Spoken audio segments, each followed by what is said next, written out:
Hello YouTube and Rumble. We'll get that uploaded eventually.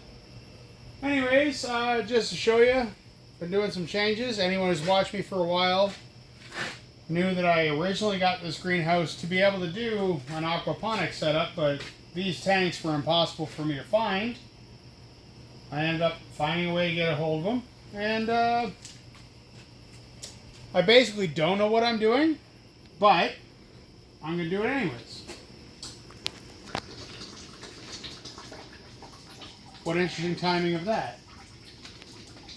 So what I'm going to end up doing, I built this wall, brush treat 2x4, just literally to hold this piping. And I wish I would have done this years ago because this piping has become amazingly expensive. Each one of these sections are well over $25 a piece for a 10-foot section. And the joints, or the U's, are around 13 bucks a piece. Again, this is Canadian. Sorry, Steve, you got to deal with Canadian numbers again. Deal with it. But I'm going to end up making 2 of these walls. One on either side of my tanks. And eventually it's going to back up. So the water's going to come in from the float tank and the fish tank. It's going to come into here. Well, I'm going to put a T in so it'll flow down both sides. Both sides will be mirrored and just run back and forth until it runs into those ones. I'm going to talk to my buddy Mike about setting up automated timers and whatnot, you know, to make it happen. So what I got to do, I got a hole saw. I bought a whole huge kit, and I got these out of Amazon. So what we're going to do is we're going to drill on a slight angle so they sit in, sink into there, so the water is always flowing through here. Well, not always, every 2 hours, 3 hours, whatever it works out to be. But we're going to have those sunk in with either a peat pot or foam or a clay pellet to hold it up so the roots are always kind of getting drained with the water from the fish tank.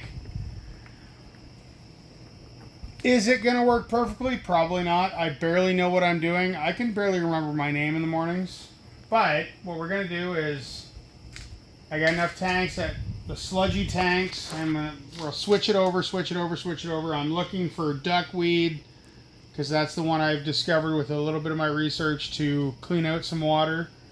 But also just the water running through all the roots and all the plants will clean out the fish feces and everything else, and the fish feces is gonna fertilize the plants. So, in theory, we're gonna have something happen at some point in time. So right now I have 12 bluegill in this tank. It's full of algae and everything else. I couldn't even show you the fish if I wanted to, because they're little, very little. And this tank is actually hooked into this tank with a 2-inch line. Reason being, eventually, when I do make a breeder tank, it will make it so smaller fish could go and hide in the other tank. This is the tank where the pump's going to run out of. So hopefully that'll work. I may be wrong. I hope anyone who knows what they're doing could give me any information, but for lack of a better term, I pretty much take everything here at the farm on the brute force and ignorance. If I don't know what I'm doing, I'm going to do it anyways and try harder. Eventually I'll either figure it out, I will get frustrated and give up, or someone will tell me, hey stupid, you did it wrong, here's what you need to do.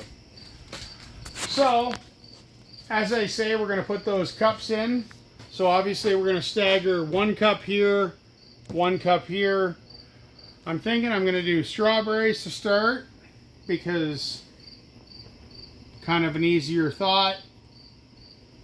Harder to screw up something that simple and way cheaper.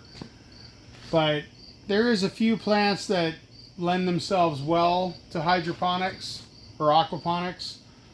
But I'm going to try with strawberries, maybe some cucumbers. If any of you guys have suggestions, feel free. I tend to Your dog's attacking a cat. Anyways, it's not your dog. So we're going to try to do what we can, and I know I'm going to have some rogue space down here. I'm thinking maybe we'll do some pots that we can put sticks in and water for tomatoes or whatever. And again, we're still keeping these large steel tubs on the other side that maybe potatoes or something. I'm going to try a couple different things because the whole idea is just keep trying. Oh, we're overflowing. Oh. And that hose is longer than I thought. So anyways, guys, thanks for watching. Now, there is one more thing I do need you to know.